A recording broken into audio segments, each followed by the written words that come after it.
Good morning, everybody, and thank you for being here today. I am joined by Dr. Joe Canner, as usual, with the Louisiana Department of Health, but also today by Dr. Miranda Mitchell, who is an internal medicine specialist with LSU Health.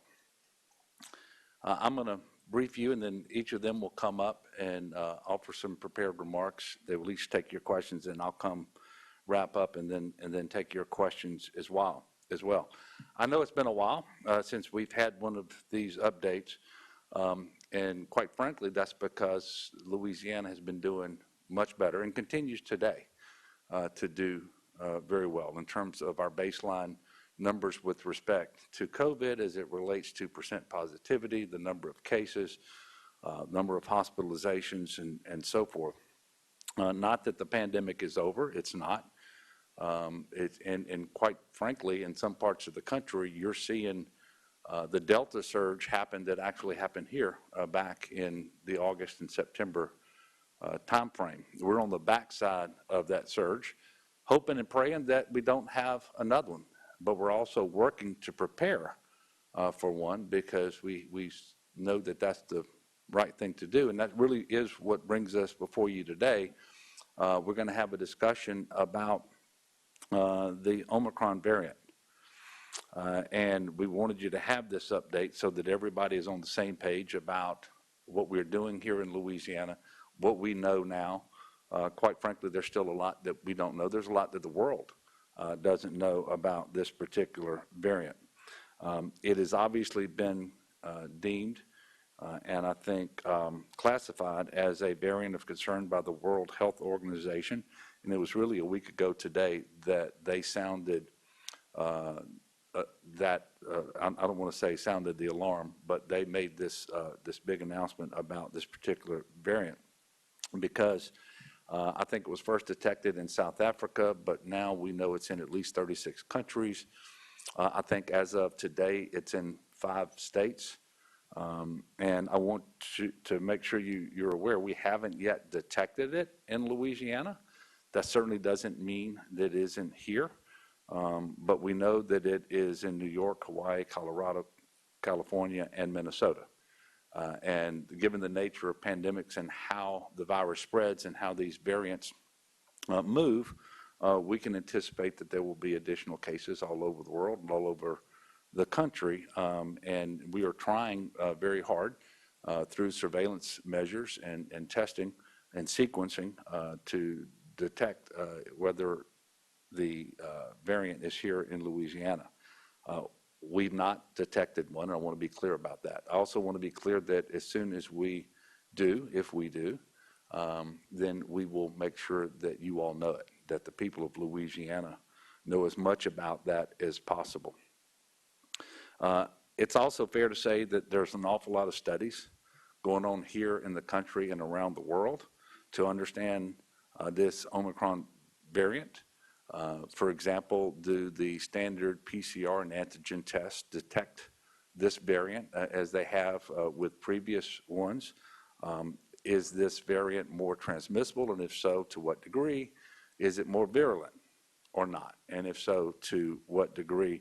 What kind of response would an individual get from a vaccine if they are infected by this variant as opposed to other variants? And then you have therapeutic treatments out there, whether it's remdesivir or monoclonal antibody infusions. The upcoming availability, we believe, at least initially, I know the recommendation is for a pharmaceutical intervention by Merck and potentially one by Pfizer that would be a regimen of pills that you would take after having a test reveal that you're positive. So there's a lot of studies underway. There's some things we know. There's many things that we don't, and I'm really going to let Dr. Canner get into more of that in just a moment. I do want you to know that LDH has established a network of laboratories, and it is proactively doing genomic sequencing on positive COVID cases, which essentially means they're looking at the genetic code of the virus to determine if it's the Omicron variant or any other variant. And we have the capacity, at least at current numbers, to genetically sequence 100% of all of the positive PCR tests that are happening across the state, and they continue to happen every single day, as you all know. I also want to make clear that while we're here today talking about the Omicron variant, today in Louisiana, as best we know, virtually 100% of all the cases are attributable to the Delta variant.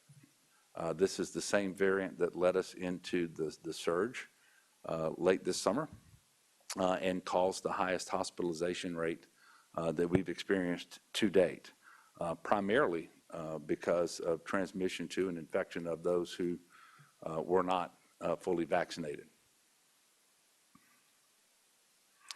So if you contract COVID in Louisiana right now, you're almost certainly going to have the Delta variant. And I don't really know what difference that makes to an individual, because you have COVID and it's contagious, and we know that outcomes can be serious, especially for those who are not vaccinated fully, or those whose immunity from the vaccination is waned because of the lapse of time, or perhaps because you are more vulnerable to disease given your age or your health condition. And that brings me to the next point. Your best protection from COVID-19, regardless of the variant that you're thinking about or that you might be exposed to, whether it's Delta, Omicron, or anything else, is to get yourself vaccinated, fully vaccinated, getting your children who are eligible vaccinated, other loved ones. And then after you're vaccinated, as soon as you're eligible for a booster, and by the way, you saw the federal government moved recently to the same policy that we went to in Louisiana previously, and that is all adults 18 and above. Once you are 6 months beyond the second dose of Pfizer or Moderna vaccines, you're eligible for a booster. And it's 2 months after your one shot of Johnson & Johnson. So vaccinations, to include the boosters, critically important if you want to protect yourself and your family and the community. And really, that's the way out of this pandemic, with the least cases, the least sickness and hospitalizations and deaths. Right now, around 49% of Louisiana's population is fully vaccinated. Clearly, that's not enough. We have not been vaccinated in the numbers that we need. A little more than 2.5 million people have at least started the vaccination process, and we got to get those numbers up. And so I'm again appealing to the people of Louisiana. If you've started your vaccination series, make sure that you complete it. If you've completed it, get boosted as soon as you're eligible. And if you haven't started yet, please do that. Go talk to your doctor, other healthcare professional, get your questions answered. And I do want to thank those people who have been vaccinated, because you're making the smartest, best decision for yourself, but it's also the best decision for your family and for your community and for the state. And I'll remind you, if you're vaccinated, you're less likely to contract the disease, and so transmission is reduced in the proportion to which the population's vaccinated. Mutations happen as a function of transmission. And if we can drive down transmission here and elsewhere around the country and around the world, you see less of the variants that then cause concerns, such as the Omicron variant that we're dealing with today.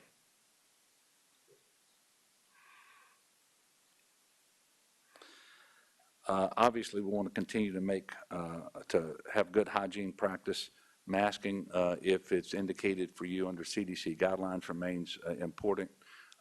And you're going to hear a little bit more in a moment about travel, gatherings, holiday events, and put that into perspective by looking back at what happened last year. So making good decisions. You know, an outdoor event is still 19 times less likely to produce an infection as the same event held indoors. So all of those things that we've been talking about for many, many months remain in play. So at this time, I'm gonna take a break, ask Dr. Kanner to come up, then Dr. Mitchell, when they're finished with their prepared remarks and questions, and I'll come back up, wrap up, and then take your questions as well. Dr. Kanner?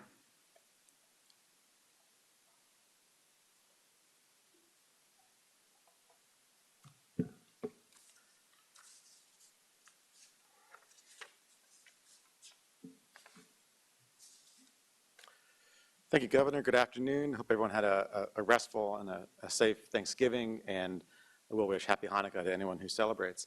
As the Governor insinuated, we're paying very close attention to Omicron right now, and we're in close contact with the CDC and colleagues from across the country.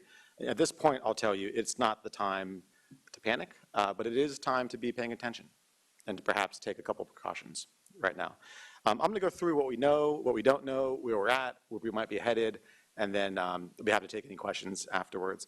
I'll tell you, what we don't know is a larger bucket right now than what we do know, and that's the situation we find ourselves in. What do we know right now? New variant Omicron was identified in swabs that were collected on the 11th of November and the 14th of November from samples in South Africa and Botswana. Before I go farther, I need to say this. Everything we know right now about Omicron is because of the transparency and generosity of collaboration with our scientific colleagues in South Africa and Botswana. So we owe them a debt of gratitude. They were immediately transparent about this, and we, as a state, country, and the world, will be able to respond better because of their partnership in this. I have to say that. On November 26th, the day after Thanksgiving, the WHO essentially rang the bell on this and labeled Omicron as a variant of concern. That was after some preliminary data showing it increasing quite rapidly in a particular province of South Africa, the province that includes the town of Johannesburg.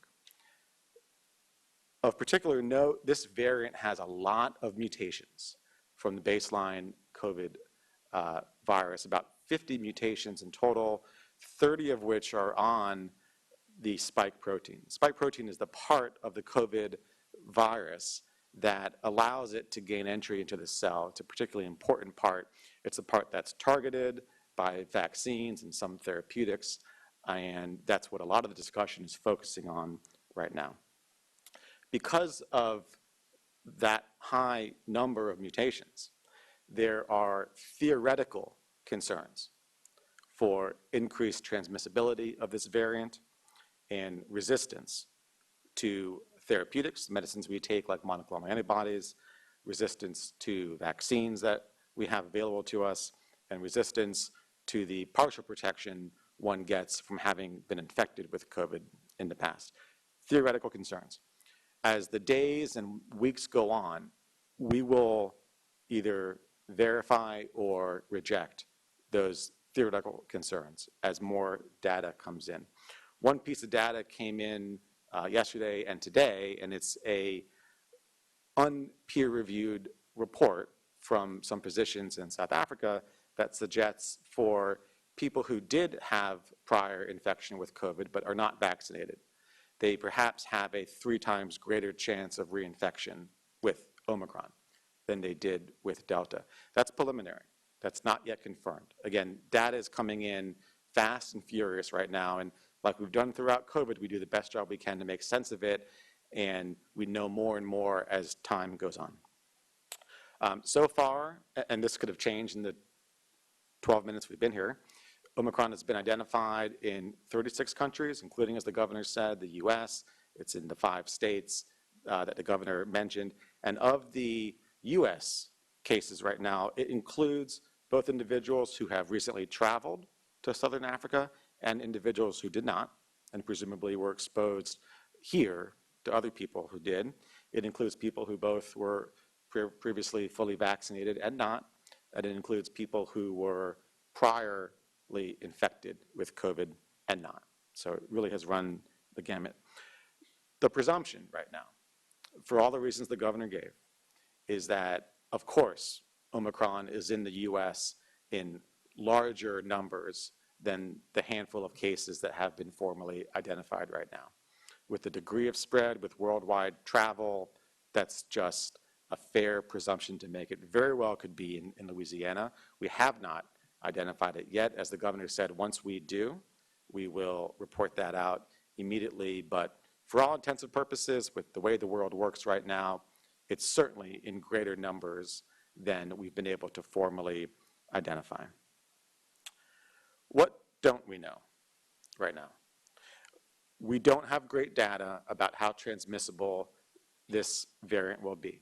Again, there's theoretical data based on the number of mutations and where those mutations are, that it will be more transmissible. It's certainly been increasing in numbers in South Africa. In some parts of South Africa, it appears to be outcompeting Delta, that was the previously most abundant variant there. But these are all relatively preliminary and theoretical concerns. Until we get more data and more time to see what happens, we won't have a more definitive answer about how transmissible it is, and that's a crucial, crucial question. We don't know how virulent this variant will be, and by that I mean, how likely are you to get really sick by it? Is it more likely to give people mild illness? Is it more likely to give people severe illness? There's some preliminary anecdotal reports from a few physicians in South Africa that the patients they have seen have been less sick, had more mild symptoms with Omicron. That's confounded a little bit because the initial cluster was tied to a university in South Africa, so the age of the individuals who had it was young, so not as likely as older people to get that sick. That's the data we have now. We'll learn more in the next week or two about how virulent this is. And importantly, we don't have great data now on the degree to which this new variant may be resistant to our therapeutics, meaning our monoclonal antibodies and other therapeutics, resistance to the polyclonal antibodies one receives from being vaccinated, and resistant to the polyclonal antibodies one receives from having prior infection. We do know that the protection one gets from prior infection is incomplete and not as strong as the protection one gets, not as complete or durable as the protection one gets from being fully vaccinated. I'll note there have been a number of variants over the past 21 months of this pandemic that we have kept our eyes on that had concerning characteristics, some of which ended up causing a big problem for us. Delta certainly is an example of that. Some of which did not. Sometimes you just don't know until you have more data and you see what happens. We also had variants that we've kept our eye on that did have resistance to the vaccines. Thankfully, they didn't prove to be all that transmissible and didn't cause a problem here too. So it's really difficult to take any one data point here and hang your hat on it. The point I'm making is the prudent thing to do right now is to pay very close attention and to do your best to prepare. But until we get some more data and some more experience with this, it's hard to predict what exactly will happen and what exactly the effect will be here in Louisiana. What are we doing here in Louisiana to better prepare? First and foremost, and this is the most important thing, we continue to push vaccinations in the strongest terms possible. These vaccines are safe, these vaccines are effective, and even in the scenario that we learn, perhaps, that this variant has some resistance to vaccines, and I'm saying this hypothetically now, it is far, far unlikely that that will be absolute resistance. The much more likely scenario is that it will be some degree of reduced resistance, meaning that the vaccines will still be some degree of effective. It's not all or nothing. It rarely is all or nothing. So the single best thing we can do now is to continue to encourage, promote, and reduce barriers to vaccinations, and that's what the Louisiana Department of Health has been doing throughout this time. We are increasing our surveillance, our ability to track this variant if and when it does become identified in Louisiana. As the governor said, we now have the capacity to genomically sequence 100% of all the PCR positive tests run in the state, and we'll be looking to do that. We have asked testers, anyone that does PCR testing throughout the state, to send their positive PCR tests to us and our lab so that we can sequence those. There is an added benefit of this variant, and that is for some types of PCR tests, for PCR tests that are run on a platform produced by the company Thermo Fisher, which is some but not all of the PCR tests we run in Louisiana, you can actually flag a presumptive positive of Omicron before you sequence it. Sequence it takes some time.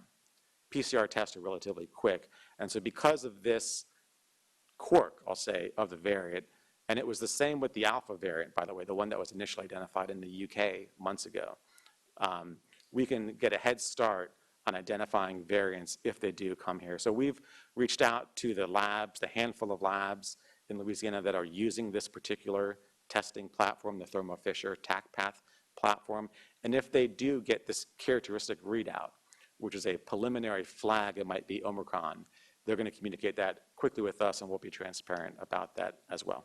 So that's all to our advantage. That means that if and when this variant does spread in Louisiana, we're going to have excellent visibility on that. That's a skill that has been building over the past few months. It's really to our benefit now. And also, I'll note that we continue to provide staffing support to about 60 hospitals so that they can remain prepared. It still is hard to recruit and retain qualified healthcare personnel, particularly nurses and respiratory techs. So we're continuing to provide that assistance so that we are ready if we need to be in Louisiana. I'll note again, we're better off right now than we were a year ago. There's just no question about that. We have better therapeutics. We have monoclonal antibodies. We have on the very near horizon pills, antiviral pills that will also help treat COVID. The company Merck has a pill called Molnupiravir that is on the verge of likely receiving emergency use authorization by the FDA, and the company Pfizer has a similar pill that we expect to receive authorization shortly thereafter. All of this builds our arsenal. None of it is a silver bullet. None of it in and of itself is a game changer, but it's an additional tool that will allow us to reduce morbidity and mortality from COVID should people get infected. We have many more people vaccinated than we did this time last year. It's not enough. Just a shade below 50% of the general population of Louisiana is now fully vaccinated. That's not where it needs to be, but it's also not insignificant. We've had many more exposures here, and the CDC now ranks it at about 40% of the general population has been exposed to COVID in the past in Louisiana. The protection one gets from prior exposure is incomplete, partial, imperfect, not terribly durable, but it also is not to be wholesale disregarded. What we do know is that if you have been exposed to COVID in the past, your protection will more than double if you get vaccinated, even though you had COVID in the past. As the governor mentioned, we're in a relatively good place right now. We're in somewhat of a lull. If you were to map out COVID across the country, we're one of the lowest states right now. We had our Delta surge. It was terrible. We've now recovered from our Delta surge. Hospitalizations for the past month have been amongst the lowest numbers that we have ever recorded since we started counting in Louisiana. It's heartbreaking to watch what's happening in other states, Michigan, Alaska, for example, right now. But we're in a much better place right now. Percent positivity has been relatively low. This week it's at 2.3%, and we have 213 patients hospitalized with COVID. That's down from over 3,000 at the peak of our Delta surge. So what should we be doing with that? We need to use this timing to our advantage. We were somewhat fortuitous with our Delta surge that it hit us when it did and not now, not as flu season is about to begin, not as the weather's about to be cold and really drive people indoors. That was lucky for us. We need to capitalize on that right now, and we need to be using the time now to increase vaccinations across the state as much as possible. And that also goes for people getting their booster shot. As the governor said earlier this week, the CDC recommended boosters in anyone 18 and above who is 6 months out or more from their Pfizer or Moderna. They already had recommended boosters for people 18 and above who were more than 2 months out from their Johnson & Johnson. We made those recommendations about a week earlier. They still stand. The data is coming in. It's unequivocal right now that boosters increase your protection, and now is the time to do it if you are eligible. I am thinking about Omicron like a storm that is out in the Gulf, way, way out in the Gulf. And I can tell you now that we're 3 days out from hurricane season, I'm allowed to make that analogy. Way, way out in the Gulf. You don't know what the track's going to be. You don't know exactly where it's going to go. You don't know exactly how strong it's going to be when it gets there. But you're paying attention, and you're probably preparing. Right now, preparing means getting vaccinated. And if you or your loved ones have not done so or have not gotten boosted and you're eligible, now's the time to do it. I'll pause there. I'd be happy to take any questions if you have any. Yeah. What are you guys seeing with the vaccination rates lately? In terms, are they plateauing? And if so, what are some ways that you guys are trying to get those up? Yeah, it's a great question. They have been relatively steady. We've been on average really for over a month now, almost probably 6 weeks, getting about 2,000 new individuals beginning their vaccine series every day, people that haven't yet been vaccinated. I and the governor want that number to be much higher. I guess I'm somewhat thankful that it's not lower than that. But that's where it is. I'll tell you, we continue to push as much as possible. We continue to run community events and have people show up to get vaccinated that I don't think would have showed up had we not done that. There was one at the Quarters facility in Baton Rouge very recently, and that was very well attended. It was a big success. We continue to promote and incentivize the vaccine. The shot for $100 for your first shot has been extended throughout the end of this year. And we continue to combat myths and misinformation everywhere we find them. And I think we're going to have to continue doing that. I don't think I see much of that stopping. What's the biggest concern for you with Omicron? Is it the possibility that it is vaccine resistant? Is it sickness? Is it? I mean, what's your biggest concern when it comes to Omicron? I'm looking back again through the variants that we've kind of kept our eye on in the past, and now there's like a whole Greek alphabet of them. I think what would make me the most concerned is if we learn that it's both resistant to some degree to the protections we have and more transmissible. I think that combination would certainly be cause for concern.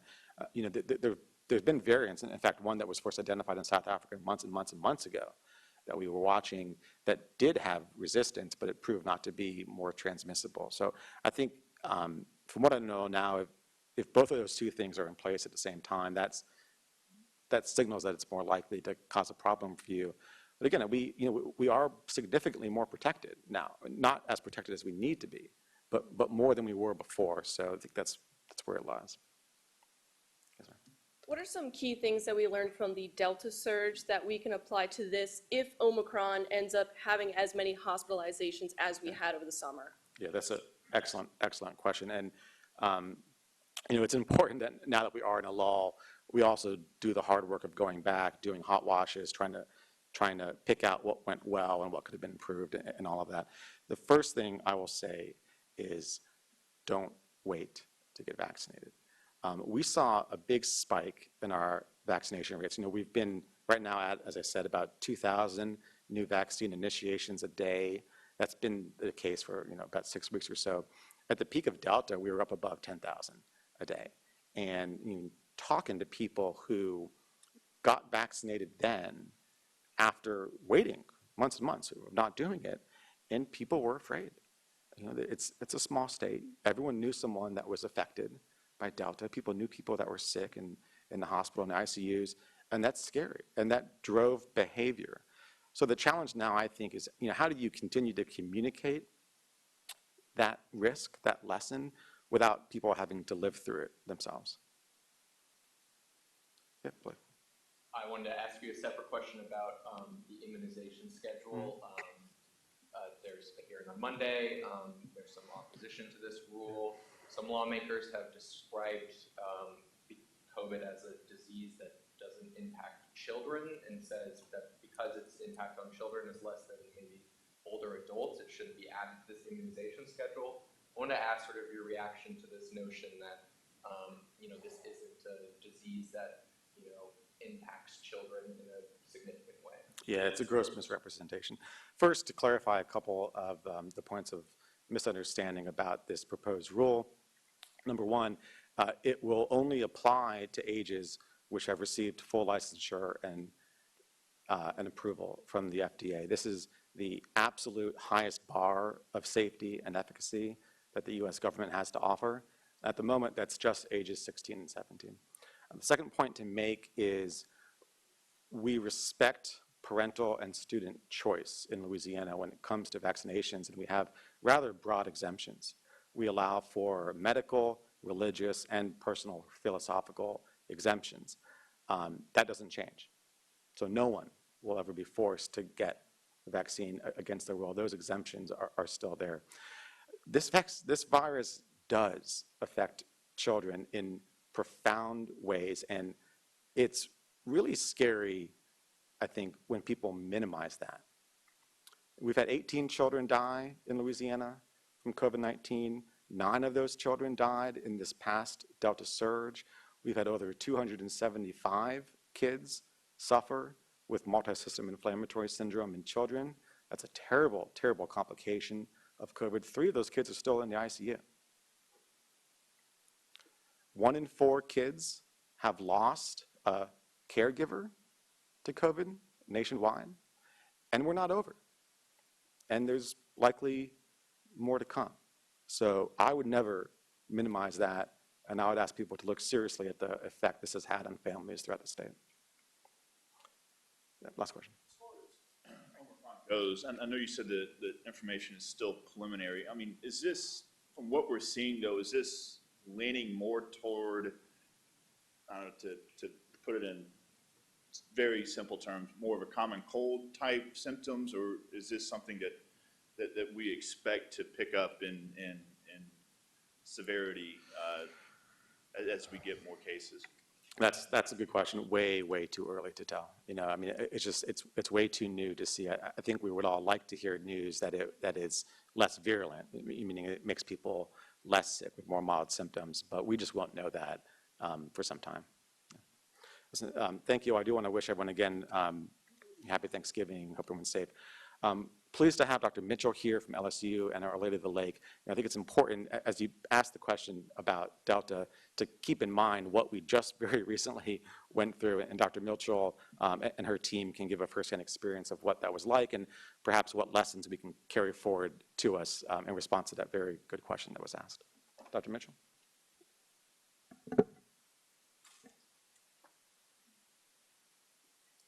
Good morning. Thank you guys for having me. As Dr. Cantor and Governor Edwards said, my name is Dr. Miranda Mitchell. I'm an internal medicine physician with LSU who practices at Our Lady of the Lake Hospital. I take care of hospitalized adult patients. And as I reflect on my time caring for patients during the Delta surge in the late summer, the emotion that comes to mind is fear. Fear because when I took care of patients, both hospitalized with COVID and non-COVID illnesses, my experiences with those patients admitted with COVID, the fear that they experienced resonated most with me. And that was because for the majority of the patients that I took care of, they were otherwise healthy individuals who had not been vaccinated against COVID-19. And these patients were now admitted to the hospital with a life-threatening medical illness related to complications from COVID-19 infection. The most common complication that they experienced was difficulty with breathing, which required treatment, including supplemental oxygen to support their breathing. And for a person who has never been in a hospital before and never had a major medical illness, now being relegated to having oxygen in their nose attached to a wall, having the intense sensation of shortness of breath with every activity, something as simple as leaning forward to reach for their cell phone if it started to ring would result in significant shortness of breath with drop of their oxygen levels. And to go in their room day after day and sit with them and hear their stories and see the fear, the terrifying fear in their eyes, that was difficult. Just as afraid as they were, I was afraid because that one patient in front of me was in the scarcest resource that we had at that time, which was a hospital bed. I knew that although there was a patient in front of me that I was caring for, that there were that many plus more patients in the emergency department waiting room that were vying to get into that bed, that scarce resource, because we were at the brink of being able to provide care because all of our beds were full. As a doctor who's dedicated her life to care for patients and try to get them in the best state of health as possible, it's immensely disturbing to have a patient where you feel like you can't help them. And the reason that you can't help them is because you can't get to them because there's no bed. And I applaud our hospital administration and our staff in creating beds in a hospital wherever it was safe to create a bed. But it was my biggest fear that there would be a patient who was unstable and would have a complication of their COVID-19 infection, and we weren't able to get to them. Those are the type of stories that you hear people talk about in war zones and natural catastrophes and major crises. But that was our reality. That is what we saw day in and day out for weeks during the late summer, during the Delta surge. And it was scary. And we don't want to go back there. What I can do is share my story with you guys and hope that this encourages you to stay as safe as possible. As a state, we've made tremendous progress with COVID-19 and the fight against COVID-19. And we don't want to let our guard down. We don't want to go back to where we were this summer and push our healthcare system to the brink. How can we prevent that? As Dr. Cantor and Governor Edwards has said, we wanted you all to stay safe. And one of the best tools we have to keep you safe is vaccination. So please, get vaccinated. If you are vaccinated, get your booster.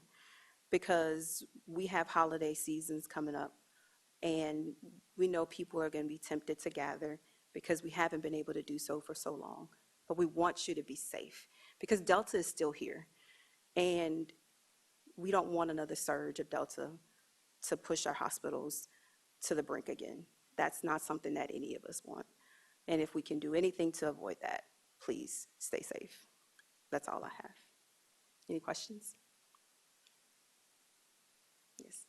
Wondering, how did it feel to be in this, working during this surge, knowing that there was this vaccine available and that could have prevented this for so many of your patients? I mean, what sort of emotions were your patients feeling and sort of were you as a physician feeling in that moment? So from the patient perspective, as I sat with them and heard their stories, it was kind of a mixed bag, surprisingly. For patients in the hospital very sick from COVID-19, I did get some patients who said that they still didn't want to be vaccinated, which was mind-blowing to me, but that was their experience. Thankfully, the majority of patients, their hospitalization was a wake-up call. And they vowed to me that as soon as it was safe as possible, they were going to be vaccinated and that they were going to tell their friends and families to get vaccinated. And I say that because some people need a little bit more time, and that's fine, but get vaccinated. Do the research, talk to your medical professionals, and do what you can to stay safe.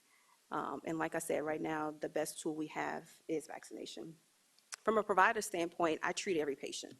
So whether the patient is vaccinated or not, it doesn't change how I treat them. But if the patient is unvaccinated, I go that extra effort to do the education to make sure that we stress how important vaccination is and how potentially it can prevent severe illness in not only them, but their families. Any other questions? Thank you, guys.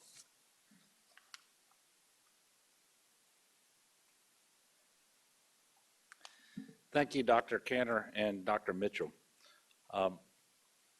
obviously, the message we want everyone to take away today is that we want people to be aware and concerned, but certainly not panicked. And quite frankly, the things that we are asking people to do today are the things we were asking them to do over the last number of months. Because it remains the case that in order to protect yourself, your family, your community, to have less disruptions to schools, to businesses, to the economy, is for people to be vaccinated and to be boosted, and to not wait. Because it takes 3 weeks on the Pfizer to get fully vaccinated, or actually it takes a little longer than that because you're going to have 3 weeks between shots, and then you're fully vaccinated 12, 14 days after that. It's 28 days between the shots on the Moderna. The other reason you don't want to wait is because we now know that the booster shot, that third shot, actually confers protection that's 4 to 5 times stronger than it ever was after just the second shot. But you can't get that until 6 months after you've completed. So the sooner you put these things in motion, the more protected you are going to be. And so waiting just doesn't make sense. You can see that what we're doing here in Louisiana is mirrors what's happening on the federal level. Obviously, we remain in a public health emergency. I extended that declaration at the end of November, didn't add any new mitigation measures or anything like that. But obviously, we remain engaged in this fight against this pandemic every single day. Yesterday, President Biden announced strategies for addressing the Omicron variant that do not require major disruption of our lives, and that's a good thing. It means we focus on frequent testing, genetic sequencing, on vaccines, on boosters, the same things we're doing here in Louisiana. And because we don't know much about Omicron, and because we haven't detected it here, some people have probably taken too much assurance from that. The fact of the matter is, we have hundreds of people tested positive every single day, all of them currently from the Delta variant. And I just want to talk about where we were at this point last year heading into the holiday season with Christmas and New Year's, for example. There were 1,074 people hospitalized with COVID-19 on Thanksgiving Day last year. By Christmas Day, that increased to 1,540. And on January the 7th, it was 2,069. Now, that was all pre-Delta. The Delta variant came and resulted in a surge of hospitalizations, whereby on August the 17th, which was just a few months ago, we had the highest number of people hospitalized at any point in the pandemic at 3,022. We don't want to go back there. We don't want to go back to August. We don't want to go back to last January. We don't want to go back to last Christmas Day. And we don't have to, because we have things available to us today that weren't available a year ago. And principally, that is the vaccine. We are doing better today.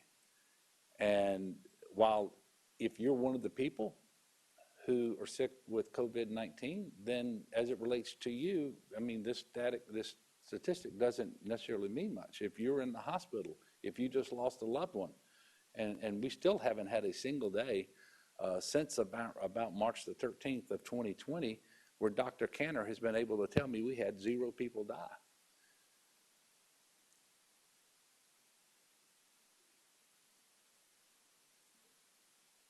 But we don't want to go back there. We have 213 people in the hospital today with COVID-19 across the state of Louisiana. And Dr. Mitchell's probably very thankful that the number of people hospitalized there filling those beds is much smaller than it was just a few months ago. And I want to thank her, and by extension through her, all healthcare professionals across the state of Louisiana I'm talking doctors, nurses, respiratory therapists, EMT, paramedics. They have been truly heroic.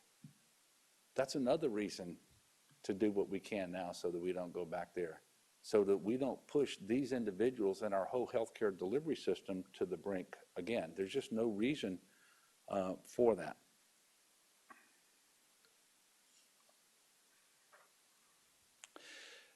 So in order to continue, and I think Dr. Cantor mentioned this a while ago, to increase the number of vaccinations as best we can, we have decided, and I think we announced on Tuesday, that we're extending the Shot for 100 program through the end of the year, December the 31st. This provides a $100 debit card to Louisianans who are newly going sleeves up, which means getting their first shot. It was extended because we want to make sure that with the holidays upon us, that people have that added incentive, just a little bit of a nudge. Perhaps that's what it takes to get them protected as they gather with loved ones. On November the 30th, just recently, we had the highest participation day in the Shot for 100 since the program began, with 1,646 people getting their first shot in a single day. We have seen very high participation, for example, on college campuses recently as they prepare both for the holiday break that they're getting and also for the spring semester that is right around the corner. The families of children aged 5 to 11 are also eligible for this incentive. So we encourage those families to please consider taking advantage of the program and understand that when you gather, especially indoors, and typically around the holidays, you gather with people of different generations, 3, 4 generations in one place. Those older people, those sicker people, are more likely to have a severe outcome should they contract the disease. And so having as many people there vaccinated as possible will make sure that it's as safe as it can be. We're also very excited that 48 community pharmacies in 26 parishes are now offering the $100 debit card. That should make it easier for some folks who haven't been able to make it out to some of the other events that we've been staging across the state of Louisiana. And for more information about Shot for 100, we do encourage people to visit shotfor100.com, or you can call Louisiana's COVID-19 vaccine hotline. It's 1-855-453-0774. And that hotline can, in addition to explaining more about the Shot for 100 program, it can answer questions about vaccines and can connect callers to medical professionals to address any additional questions. Before I take questions, I'll announce, I don't know when the next press conference is going to be. I know that we're going to do in a couple of weeks a year-end press conference, but if we need to do one before then, we will certainly let you know. So if you have questions, I'll be happy to take them. Yes, sir. I also want to ask about the immunization schedule. It's my understanding that, and really the buck stops with you, unless you decide that you don't want to implement the rule, then the rule will go forward and being added to the, or it'll be added. Do you have any intention of backtracking on that rule, or is it in your mind this is what's going to happen? I would have to learn something different than I've learned to date, whether it be something pertaining to the law or to the vaccine, some medical reason. I don't anticipate that will happen. I've done a really deep dive already, and I think for all the reasons that Dr. Cantor mentioned a while ago, I'd also refer you to an excellent letter to the editor that I read this morning in the Morning Advocate from Dr. Klein, who this is his specialty, and he's with Children's Hospital in New Orleans. For all those reasons and many more, it is certainly my inclination that the vaccine will be added to the schedule that pertains to K through 12 schools and higher ed, and that will happen through a very transparent, open rulemaking process where the notice went out, public input has been gathered. There's going to be oversight, hearings by the legislature, and so forth. But I just think it's really important to embrace the science. And really, it's also important to not engage in misinformation, and there's an awful lot of that out there as well. So, for example, while I personally think it would be a mistake, it'll be up to parents to decide whether their kids get vaccinated or not. That's consistent with the way we do other vaccinations as well, and we're not going to change that. It will only be, at least initially, for those students who are 16 and 17 years old, because that's where the full FDA authorization is right now. And, you know, the FDA authorization comes to us, and that we should all be able to understand that that means that there have been clinical trials and that this is a safe and effective vaccine for these populations, and that the risk to these young people from COVID-19 is significant enough, serious enough, that the vaccine is warranted for them. But it's also part of a larger effort to make sure that we're dealing with the pandemic. Since the 1st of August, at least 25% of all known cases of COVID-19 in Louisiana have been in children 18 or below. We know that the younger you are, the more likely it is that you have an asymptomatic case. If you have an asymptomatic case, you're probably not testing. So that 25% number, in all likelihood, understates the degree of transmission that's happening in that age group. The myth that there are not serious cases and deaths, hospitalizations, including intensive care and so forth because of COVID-19 and because of the multi-system inflammatory syndrome in children, that's just false. But we also know if you're infected, you're infectious. And if you want to avoid disruptions in school because of outbreaks and the illnesses that occur in families and in communities and so forth, this is part of the overall effort. So it's important for the children, for themselves to be vaccinated, but it's also important for everyone else. This is a public health emergency. So I guess that's a long answer to a short question, but absent some compelling reason, which I, at present, have not seen, I would fully expect that we will be adding the vaccine to the schedule. Yes. Given what we've seen in other countries and other states going on right now with implementing restrictions again, should we start to see a rise in cases from Omicron, given what you've learned over the last year and change, are restrictions still on the table, or will you rely more on personal responsibility to get the vaccine to keep things under control?